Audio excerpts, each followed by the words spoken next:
Saurabh Suman SSC YouTube channel पे आज आपका इस लाइव में फिर से स्वागत करता हूं। आज जैसे हमने कल अपने वीडियो में भी बताया था कि बीपीएससी का जो प्रेस कॉन्फ्रेंस है, जो बीपीएससी के चेयरमैन साहब हैं अतुल सर, उनके द्वारा प्रेस कॉन्फ्रेंस आयोजित किया जाने वाला है। अब उस प्रेस कॉन्फ्रेंस में कुछ महत्वपूर्ण जानकारी सबको चाहिए थी। एक टीचर होने के हमें भी चाहिए थी कि हम आपको सही सही जानकारी आपके पास कन्वे कर सके। अब जो महत्वपूर्ण जानकारी है, अब उसके बारे में हम लोग बात कर लेते हैं। क्या क्या बोला है, फिर हम लोग क्वेश्चन जो डाउट्स हमारे मन में है या हो सकता है आपके मन में हुआ है। सबसे पहले उन्होंने बोला है कि जो टोटल पद है 79,943 79,943 वो प्राइमरी के लिए, 32,916 मिडिल के लिए और 57,602 हायर सेकेंडरी के लिए, 57,602 हायर सेकेंडरी के लिए, 32,916 मिडिल के लिए। एक बार मैं आवाज चेक करवा लेता हूं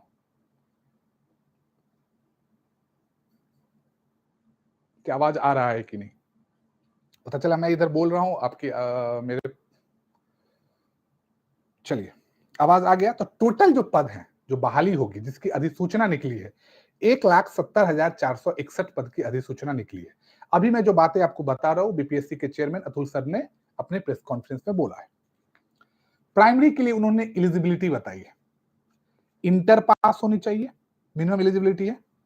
सीटेट पास होना चाहिए, डीएलएड होना चाहिए या बीएड होना चाहिए। अब जैसे बहुत सारे लोगों के मन में कंफ्यूजन था कि जो बीएड किए हुए हैं क्या वो भर सकते हैं? जी हाँ, भर सकते हैं।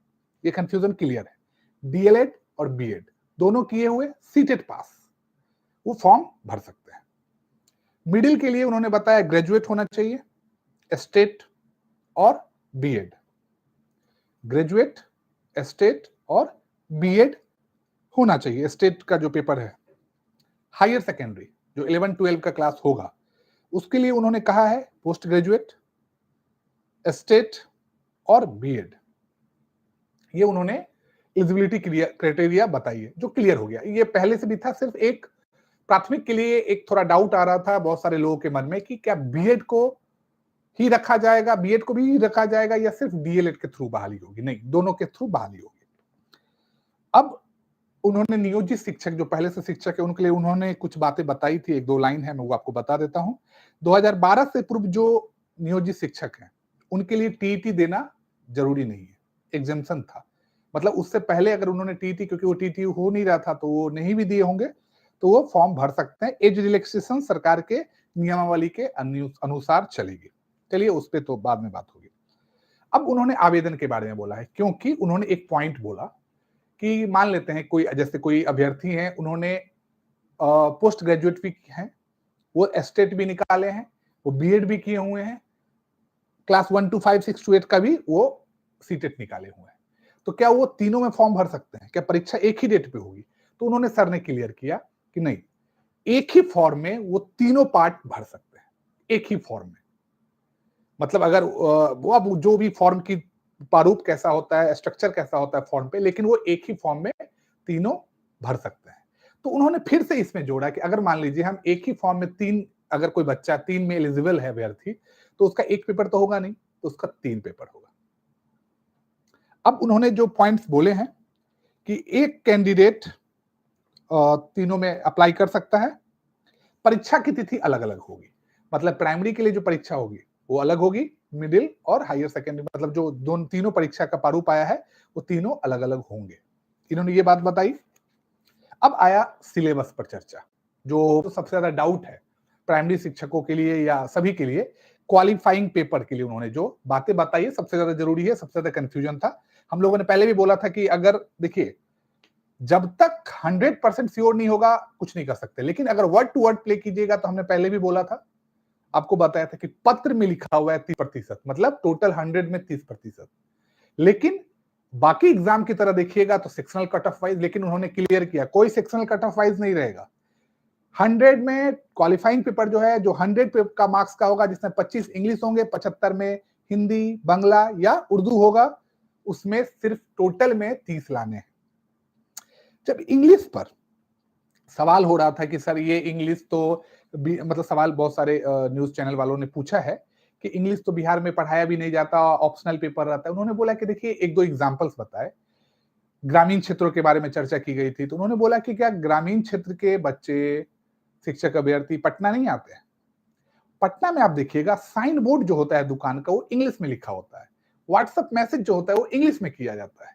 तो उन्होंने वही बात बोला कि बहुत सारे उन्होंने कुछ एग्जांपल्स दिए कि जैसे आप देखते होंगे स्कूल में मीडिया वाले को ही बोल रहे थे क्योंकि मीडिया वाले ही थे वहां पे, बाकी किसी को अलाउड नहीं रहता है। तो कि आप जाते होंगे तो देखते होंगे टीचर्स गलती गलती स्पेलिंग बताते हैं, नहीं जानते, तो उसके लिए उन्होंने बताया कि टीचर को इतना बेसिक नॉलेज रहना चाहिए इंग्लिश का।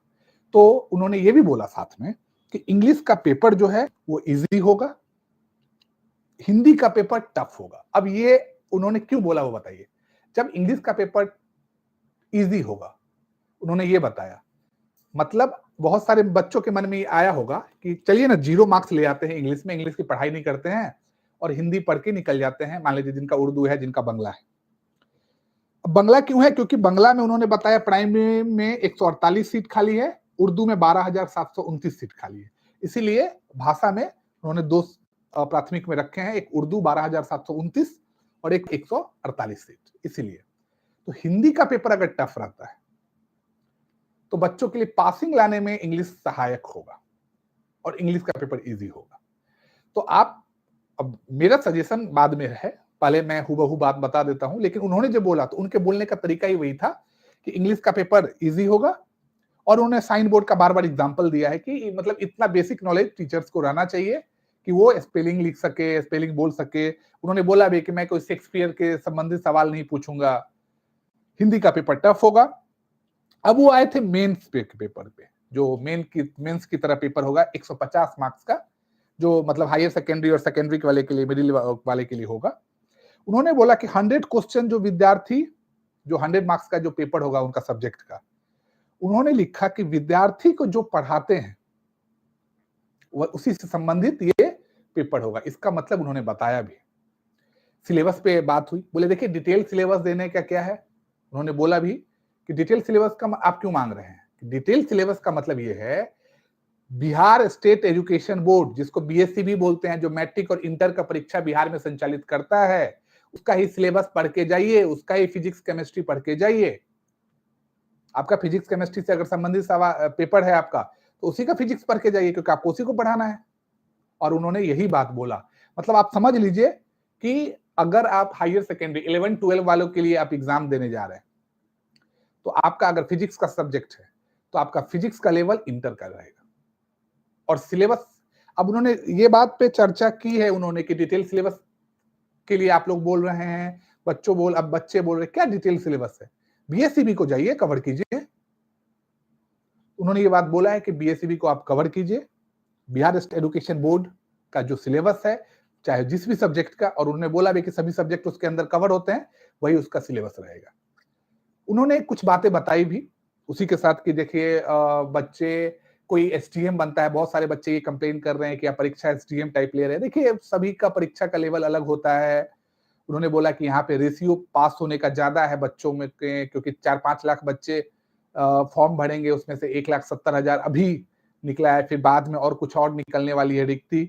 और साथ में उन्होंने ये बोला कि बाकी एग्जाम आप देख लीजिए बीपीएससी का जो होता है उसमें पासिंग रेशियो कितना कम रहता है।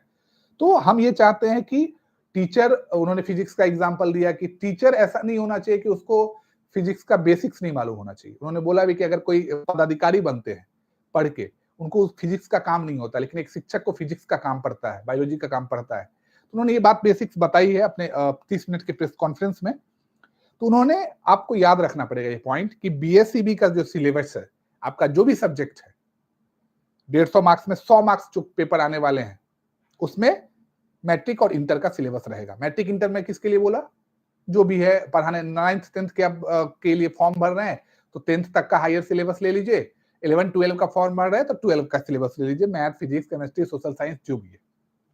50 मार्क्स के लिए उन्होंने बोला कि ये जो हम ले रहे हैं इंटेलिजेंस टेस्ट ले रहे हैं, 100 मार्क्स हम नॉलेज टेस्ट ले रहे हैं और 50 मार्क्स जो है हम इंटेलिजेंस टेस्ट ले रहे हैं, जिसमें मानसिक क्षमता परीक्षण से लेके रीजनिंग है, उसके बारे में उन्होंने बताया। अब आई बात तुक्केबाजी पर। उन्होंने बोला कि देखिए तुक्केबाजी के बारे में उन्होंने 5 मिनट अपना स्पीच दिया तुक्केबाजी के बारे में कि ऐसा होता है, ये है, हम नहीं चाहते ऐसा है, फिजिक्स वाला एग्जांपल दिया। फिर उन्होंने तुक्केबाजी के लिए कुछ पॉइंट्स बताए हैं, मैं आपको जो कि मैंने सब नोट किया है। उन्होंने एक पूछा कि जो बीपीएससी पेपर लेती है निगेटिव मार्किंग का, तो हम इसी तुक्केबाजी खत्म करने के लिए निगेटिव मार्किंग रख रहे हैं, और निगेटिव मार्किंग के लिए हमने जो बीपीएससी के संस्था द्वारा ली जाएगा, उन्होंने और बताया भी कि अगर ऑप्शन 5 रहते हैं तो 1/4 रहता है, और ऑप्शन 4 रहेंगे तो 1/3 रहेगा निगेटिव मार्किंग, मतलब 1/3 निगेटिव मार्किंग है। आप ये समझ लीजिए। परीक्षा का टाइम कब होगा, इस पर सवाल आए। उन्होंने बोले कि हम अभ्यर्थी को पढ़ने के लिए पर्याप्त समय देंगे, 3 महीने का समय अधिसूचना जारी होने के बाद हम देंगे। पेपर उन्होंने बताया भी कि अगस्त महीने में पेपर होगा, 4 दिन चलेगा पेपर, क्योंकि एक ही बच्चा अगर 3 फॉर्म भरता है तो उसको 3 फॉर्म देना पड़ेगा। पेपर 1 जो है उन्होंने बोला कि सबका एक होगा, और वो इजी होगा। इसलिए इजी होगा, उन्हें एक न्यूज वाले ने सवाल पूछा कि मान लेते हैं कि प्राइमरी वाले भी तो बैठ रहे हैं उसमें, तो इसलिए उन्होंने बोला कि पेपर सबका 1 जो है सबका एक होगा, इजी होगा।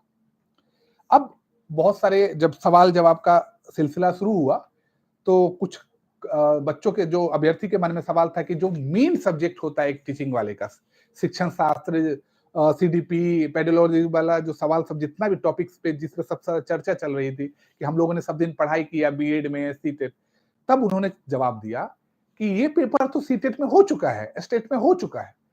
अगर हम वही चीज बार बार इस सिलेबस पे रखते तो आप लोग सवाल करते, बच्चे अभ्यर्थी सवाल करते कि एक यही पेपर दोबारा क्यों ले रहे हैं, मतलब एक बार आप हमारे टेस्ट को, आप हमारे नॉलेज को, इंटेलिजेंस को माप चुके हैं, दोबारा फिर से आप पेडोलॉजी पे या मतलब सीडीपी पे या शिक्षण शास्त्र पे समझ लीजिए, बच्चों के शिक्षण शास्त्र मनोविज्ञान पर सवाल पूछ रहे।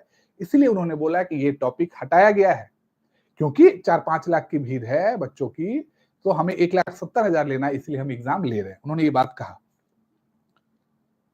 अब रिजर्वेशन पे बात आई, कितने प्रतिशत है, तो उन्होंने बोला कि देखिए फर्स्ट क्वालिफाइंग पेपर तो 30% पे पास है।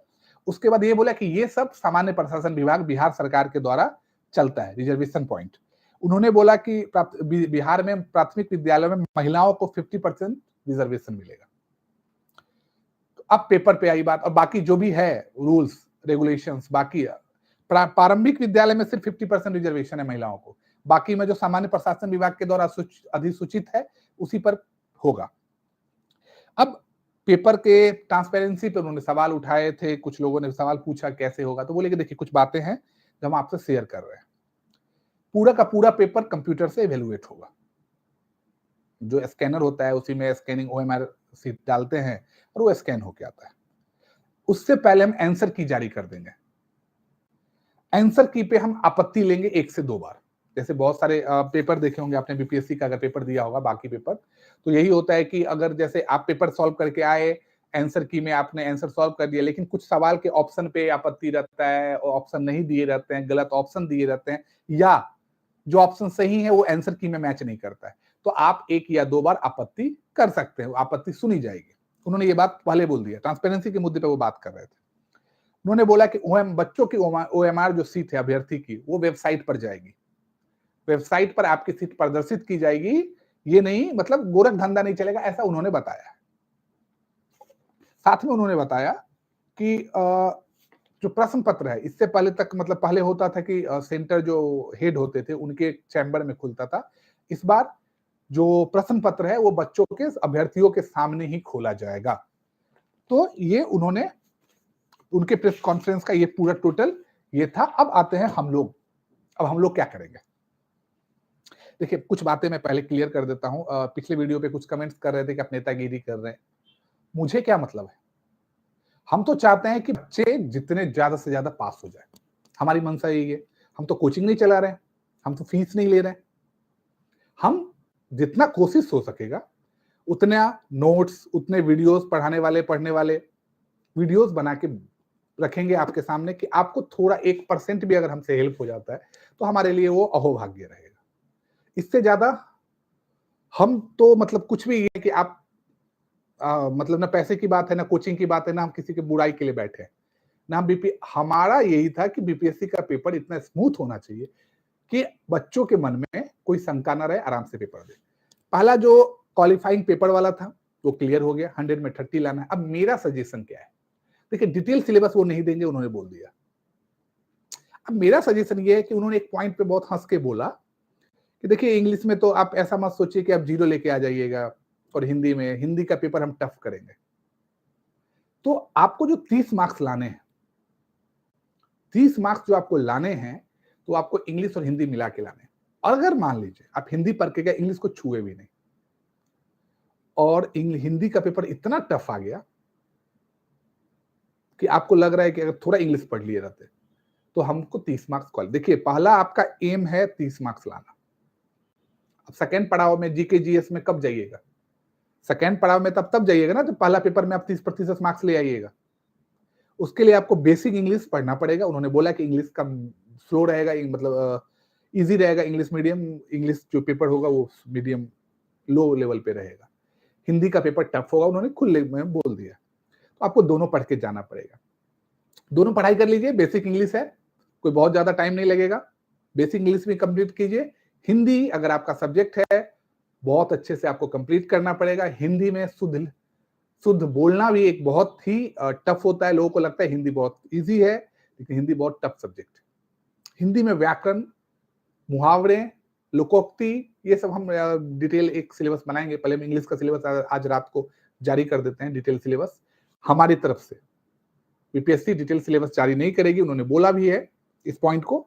तो आप ये मतलब बहुत सारे लोग बोलते हैं कि भाई अब टॉपिक ले आए भाई, अरे हमने पहले भी कहा, ये बात पहले भी क्लियर करके रखे हैं कि अपने व्यक्तिगत शैक्षणिक अनुभव और बाकी के कॉम्पिटिटिव एग्जाम्स को देखते हुए हम लेके आ रहे हैं सिलेबस। अब चलिए पहला पॉइंट तो क्लियर हो गया, आपको 30 मार्क्स लाने हैं, आप हिंदी इंग्लिश दोनों पढ़िएगा। अब आता है सामान्य अध्ययन वाले पेपर पे। उन्होंने ज्यादा सवाल के जवाब, सामान्य अध्ययन पे ज्यादा सवाल भी नहीं हुए, जो सेकेंड पेपर था 150 का। उन्होंने बोला कि बीएससीबी का सिलेबस फॉलो कीजिए। अब मेरे मन में कुछ शंकाएं थी कि बीएससीबी का सिलेबस में जीके जीएस में हम लोग क्या पढ़े हैं, लेकिन फिर भी चलिए, अगर वो सिलेबस 2-3 दिन में सुनने में आ रहा है कि 2-3 दिन में वो सिलेबस मतलब फॉर्म का जारी हो जाएगा, क्योंकि अगस्त बोला है उन्होंने, 90 दिन बोला है। तो 90 दिन अगर बोला है, अगस्त लास्ट में भी अगर वो पेपर लेते हैं तो मई लास्ट तक उनको फॉर्म का शुरू करना पड़ेगा। तो आप 2-4 दिन वेट कर लीजिए बाकी पेपर के लिए। इंग्लिश का सिलेबस, हिंदी का सिलेबस आप अपने हिसाब से पढ़ाई शुरू कर दीजिए। 150 मार्क्स आपको लाना पड़ेगा फर्स्ट पेपर में। जो हायर सेकेंडरी और सेकेंडरी वाले हैं, मेरे हिसाब से उनको अपना मैट्रिक और इंटर जिस भी सब्जेक्ट में आप हैं उसके बुक उठा के पढ़ना शुरू कर दीजिए। पहले वो कंप्लीट कर लीजिए।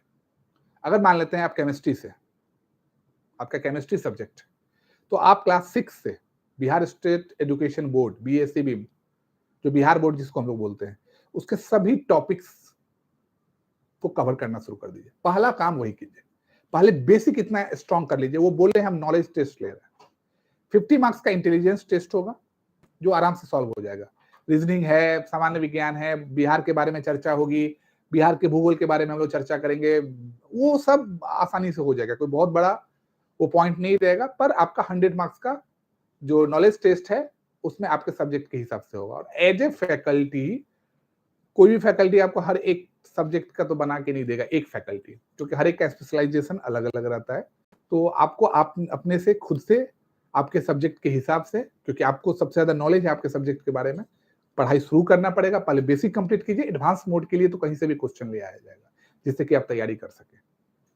तो ये सब जो पॉइंट्स थे आज के प्रेस कॉन्फ्रेंस में, मुझे लगता है कि 90%, देखिए आदमी है, मनुष्य है, तो उसके मन में शंकाएं हर पॉइंट पे आता है, और कोई सामने वाला बैठा भी तो नहीं है बीपीएससी पर। जितने कैजुअल मूड में थे वो पेपर के लिए, उन्होंने बोला कि बहुत सारी चीजें नियमावली में जो फॉर्म आएगा उसमें क्लियर हो जाएगा। अब मेन एम यही है कि तैयारी शुरू करनी है। इंग्लिश और हिंदी पहले क्वालिफाइंग पेपर की तैयारी शुरू कर लेना है, साथ ही साथ, क्योंकि क्वालिफाइंग पेपर सबका एक साथ होगा। अब बीपीएससी ये पेपर अगस्त महीने में लेके उन्होंने बोल दिया, अगस्त वर्ड उनके मुख से।